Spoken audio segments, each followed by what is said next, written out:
This is a time in your life that you can no longer continue to grieve about who walked away, who abandoned you, who forsook you, who left you, who walked away. You've got to stand up and recognize that God doesn't need anything that you lost to bless you. God will always use what you got left. I'm talking to somebody, I don't even know who it is, but the Bible said, wake up! Wake up! Wake up! Strengthen what remains. Life is too short to live negative, sour, letting circumstances dictate our attitude.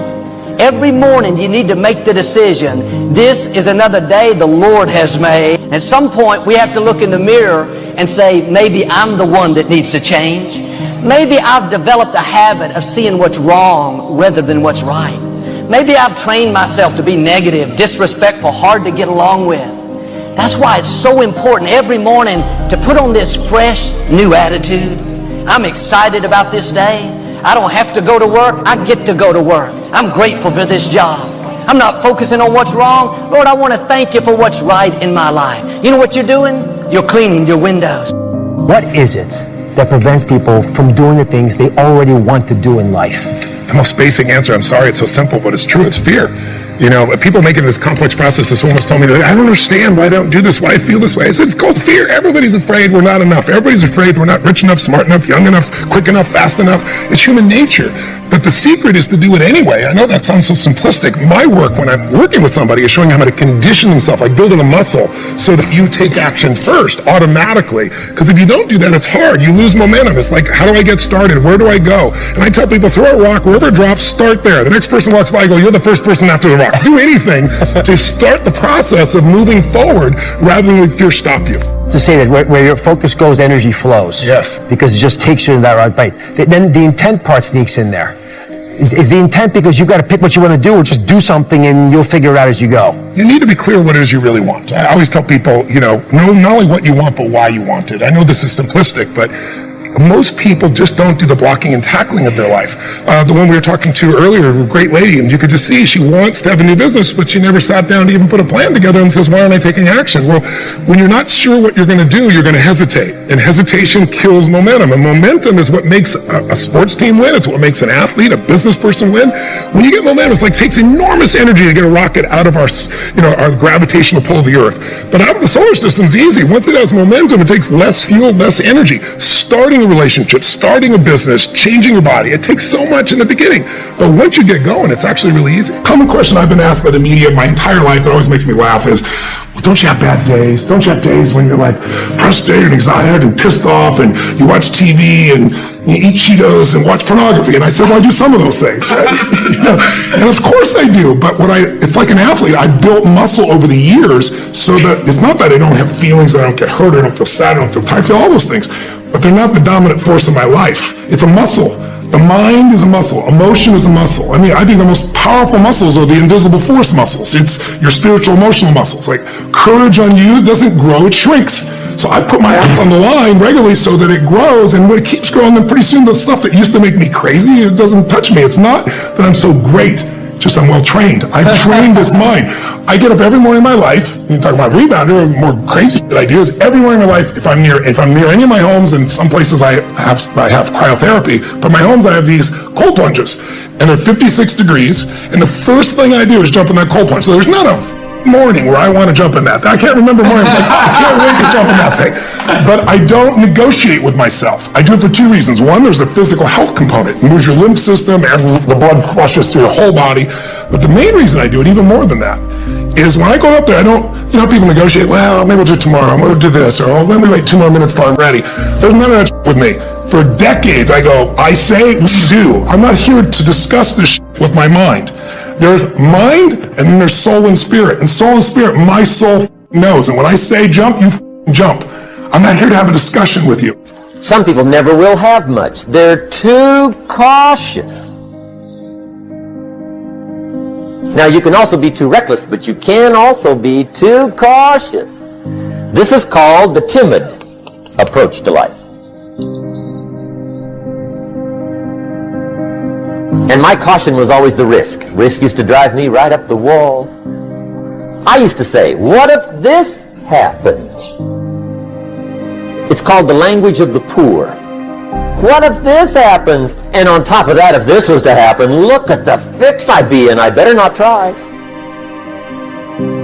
I could always ace myself out. Then I'll tell you what changed my whole life when I finally discovered it's all risky. The minute you were born, it got risky. If you think trying is risky, wait till they hand you the bill for not trying. If you think investing is risky, wait till you get the tab for not investing. See, it's all risky. Getting married is risky. Having children is risky. Going into business is risky. Investing your money is risky. It's all risky. I'll tell you how risky life is. You're not going to get out alive. That's risky. The Englishman says, well, if that's the way it's going to work out, let's give it a go. Right, that's what it's for. Give it a go. Somebody says, yeah, but I'm looking for safety and security. Fine, then huddle in a corner. We'll cover you with a sheet, bring you 3 meals a day. And we'll protect you, feed you, look after you, care for you. We won't let anything happen to you. And you'll probably live to be 100. The guy said, well, yeah, I'd live to be 100. But what a way to live. Right. What a way to live, safe and secure. Don't ask for security. Ask for adventure. Better to live 30 years full of adventure than 100 years safe in the corner. And see, it's not important how long you live. What's important is how you live. Here's the next attitude disease, pessimism. Pessimism, the deadly disease of always looking on the bad side, the problem side, the difficult side, checking all the reasons why it can't be done. The poor pessimist leads an ugly life. He doesn't try to figure out what's right. He tries to figure out what's wrong. He doesn't look for virtue. He looks for faults. And when he finds them, he's delighted. How ugly. This is the poor guy looks through the window, doesn't see the sunset. He sees the specks on the window. And this is the poor guy, right, who rushes up, takes such leave of his senses. This guy rushes up and he says, I've got 5 good reasons why it won't work. He's so dumb he doesn't know all he needs 1. He's got 5. To the pessimist, the glass is always half empty. To the optimist, the glass is half full. Why would the same measure affect people 2 different ways? Answer, it all depends on how you look at it. Our lives are mostly affected by the way we think things are, not the way they are. The way we think they are affects us most. One of the major things Shove taught me when I met him, he said, poor thinking habits keeps most people poor. Not poor working habits. Most people work hard, but they don't think hard. And Shove taught me that the mind is like a factory, a mental factory. And whatever you think about all day long pours ingredients into this mental factory. And that's what builds the economic, social, financial fabric of your life. He quoted me a Bible phrase that says, as you think, so you become. How awesome. Dr. Alfred Golson, who has since passed, was a very unusual guy. And he told me, he said, Mr. Brown, you have cancer. I said, can you give me a second opinion? He said, yes, and you're ugly too. I said, oh my God. So I didn't have a chance to have fear because, you know, those 3 words, you have cancer, are 3 of the most feared words in 7 different languages. I saw it as a fight.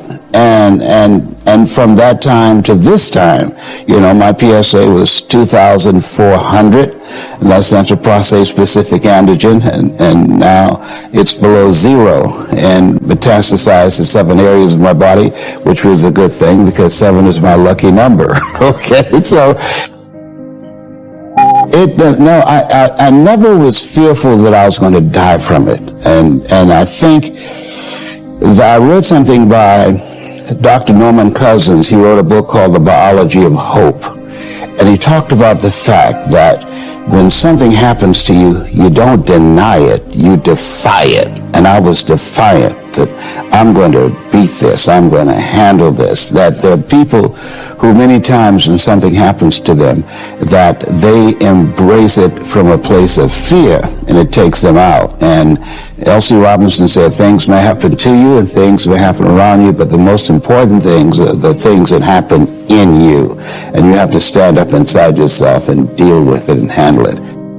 This is our world. We go to church here. We work over here. We go get our coffee over here. We go to this park over here. We usually go over here, hang out with friends. This is our favorite club. This is our world. We all live in this bubble. What you got to do to get the life that God wants you to have, you got to put more air in your bubble. You got to blow your bubble up. Expand yourself. Take yourself out your comfort zone. Do not live in your bubble. If you stay in your comfort zone, that's where you will fail. You will fail in your comfort zone. Success is not a comfortable procedure. It is a very uncomfortable thing to attempt. So you got to get comfortable being uncomfortable if you ever want to be successful. Start putting some pressure on. Put some pressure on yourself. Now, like I was telling you before, if you want to be ordinary, you ain't even got to listen to me. If you think ordinary is cool, ain't no problem. It's some really, really wonderful ordinary people. But if you are sitting in this room and you have extraordinary aspirations, then you're going to have to do extra. But here's the fact. All of you have extraordinary capabilities. All of you. You have to decide if you are willing to do the things to put you in that category. Rich people don't sleep 8 hours a day. That's a third of your life. It ain't but 24 hours in a day. You cannot be sleep 8 hours a day. You can't live in LA and wake up at 8 o'clock in the morning. It's 11 o'clock on the East Coast. The stock market been open 2 hours. They already making decisions about your life and your ass was sleep. I'm gonna ask you one question, I'm gonna go. How many of you in here know somebody who loves to sleep? Who knows somebody that loves to sleep? Let me ask you something. Ain't they poor? Rich people think different. So what I'm gonna put in your head today is a rich people concept. Because here's the deal. All of you have everything it takes to become rich. You just don't believe. Now, if you can develop this theory that I'm about to share with you, I have the way for you to be rich. This is it. First of all of you have a gift. God gave it to you when he created. God never created a single soul without giving them a gift. That's the God that created. He's a very smart God. When he made you, he put the gift inside. It ain't under no rocks. You ain't got to go drill it. God put what you needed inside of you at birth. All of you have a gift. It is the thing that you do the absolute best with the least amount of effort. That's your gift. Anything else you doing, you wasting your time. Do you hear me? You wasting your time.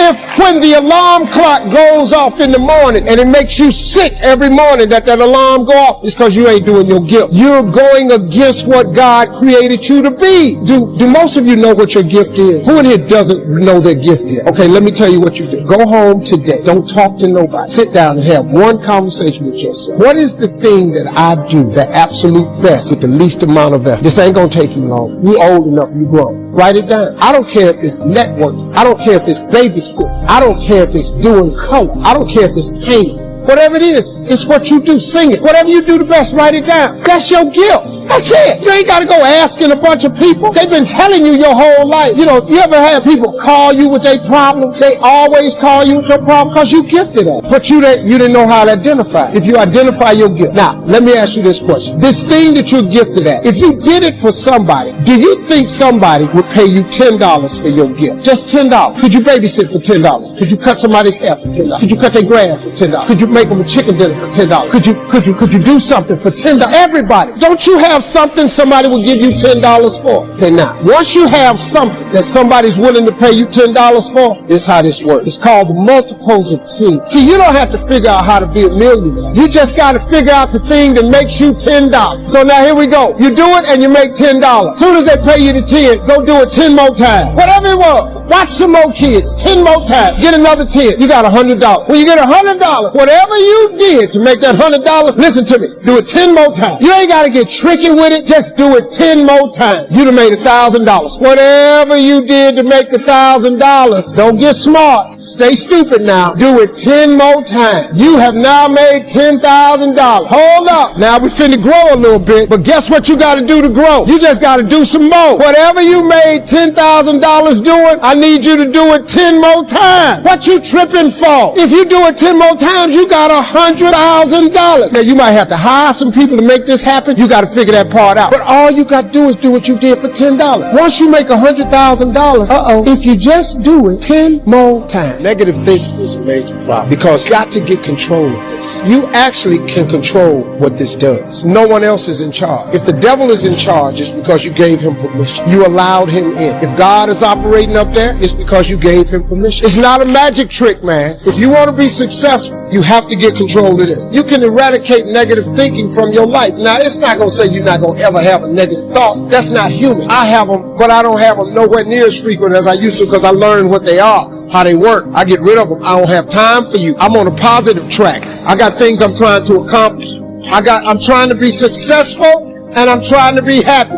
If you're trying to be successful or happy, you have no room for negativity. The best way to mask yourself from negativity every morning is to start with gratitude. I'm telling you, man, it's a very simple process. There are some books that you can buy. There's Norman Vincent Peale's The Power of Positive Thinking. It's a very old book. It's only in paperback. It's called The Power of Positive Thinking by Norman Vincent Peale. I read this book when I was 20. It started the process to change in my life. Then I read a book called The Magic of Thinking Big. It's by David Schultz. This just trains you how to think big. You know, it doesn't take any more brain power to think big than it does small. Big thinking gets rid of negativity. Dreams and visions gets rid of negativity. The devil is listening to you. So his job is to dissuade you. His job is to keep you off track. The devil ain't got but one job. He don't want you to be successful. He don't want you to discover your dream. He don't want you talking to God. So he get busy. He busy, man. He send people your way all the time. He all over the internet. He all over social media. The devil got imps. He got people working with him all the time. All they do is just do what he says. But you can control this part. Now, what you cannot do is bury yourself by using your success compared to other people. See, because here's the danger. Let me teach you this. Success is not how far you got. Because see, you're going to be disappointed all the time. Because somebody always further than you. So now you'll forever be disappointed. Success ain't how far you got. Success is how far you got from where you started. That's your success. You can be successful. But if you constantly looking at somebody else, if I look at Oprah money, I start feeling bad about me. Because I ain't got Oprah money, man. Oprah got $1 billion. I don't have nowhere near no $1 billion.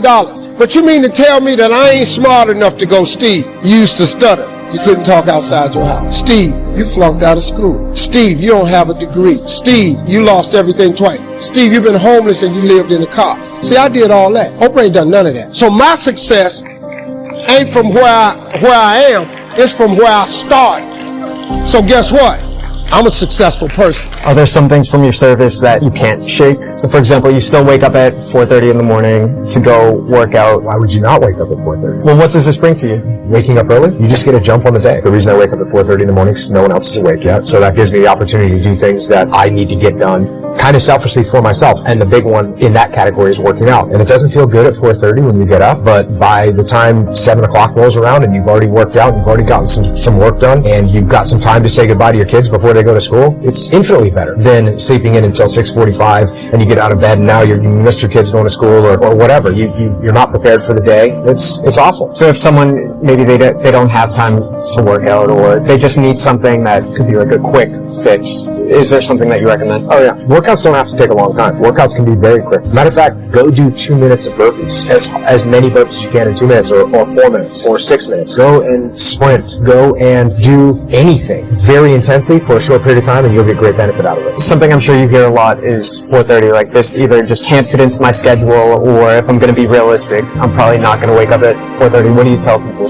Yeah, and there's people that work night shifts and there's people that it's unhealthy for them. They can't fall sick. No, be healthy. Get enough sleep. But first of all, wake up at the same time every day. And if you pick that time and you start waking up at the same time every day, that's very good for you. It doesn't have to be 4:30. It could be 6:30. It could be 7. I don't know what your personal schedule is, but find out a time, pick it, set it, stick to it, and maintain that schedule, and that's going to end up benefiting. I recommend it's earlier. I recommend that you go to bed earlier. Because what are you doing at night most of the time? Most of the time at night, you're not working on anything super productive. You're just winding down and watching stupid YouTube videos or surfing the internet, reading clickbait stories, right? Don't do that. Instead, go to sleep and then wake up early.